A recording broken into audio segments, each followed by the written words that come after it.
What's up, guys? Ryan Jones here, coming at you from my hotel room in Miami, where I was just attending an AI roundtable summit with a bunch of other thought leaders in the space.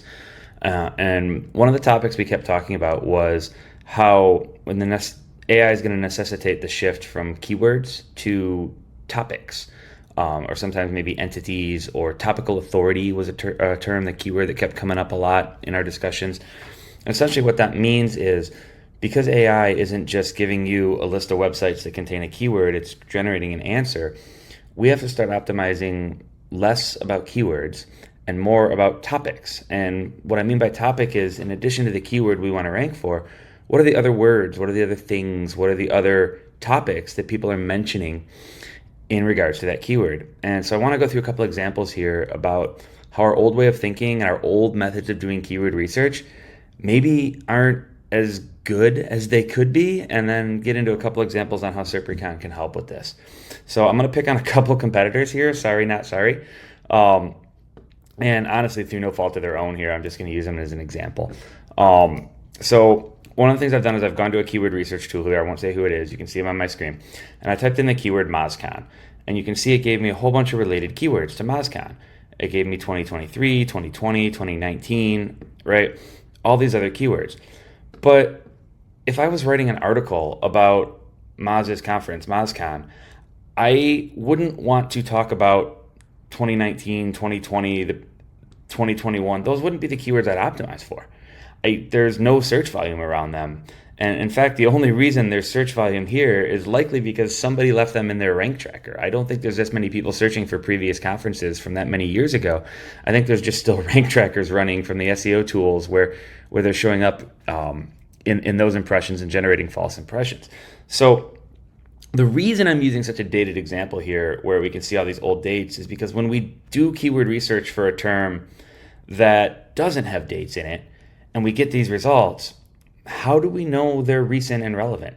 How do we know they're not just outdated and something someone's been running in their rank tracker for months and generating more impressions because everybody's tracking it and no one's actually searching it? We don't know that.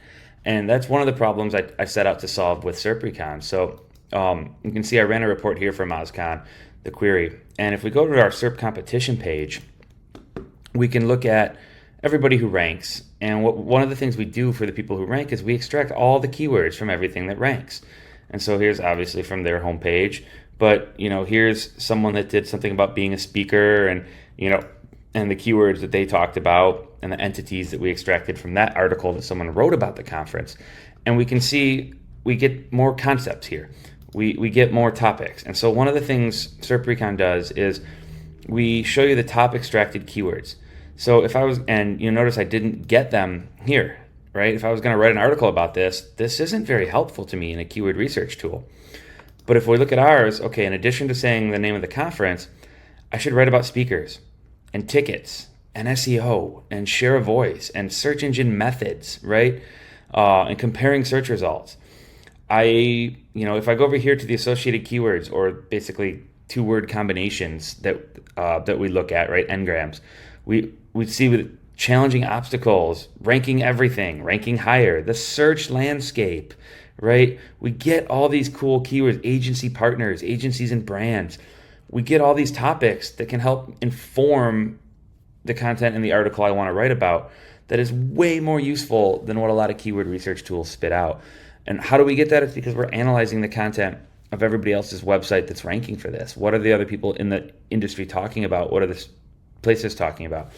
And that's just one dated example. Let me show you another example on how this works with something that's not so, unrelatable as a marketing conference. Let me try another example here. Okay, so this report here, I did ocean kayak in Miami. I was hanging out with my friend Nick yesterday, and he mentioned wanting to get an ocean kayak because he lives right on the ocean. And I didn't know that ocean kayaks were different than the regular lake kayaks I have, but apparently they are, and I'll take his word for it.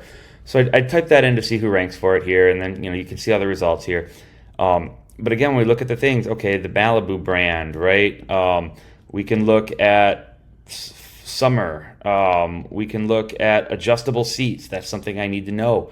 We can look at, they need a place to put their sunscreen, seating storage, accommodate multiple I'm assuming people, right? So we can get some of these terms here that might not show up in the regular search results pages. And that's how we build our topical authority, by not just writing about the keyword we want to write about, but by including all the other associated keywords and entities. And if we were to scroll all the way down here, we get the related searches and the questions people ask, right? That data is in here too.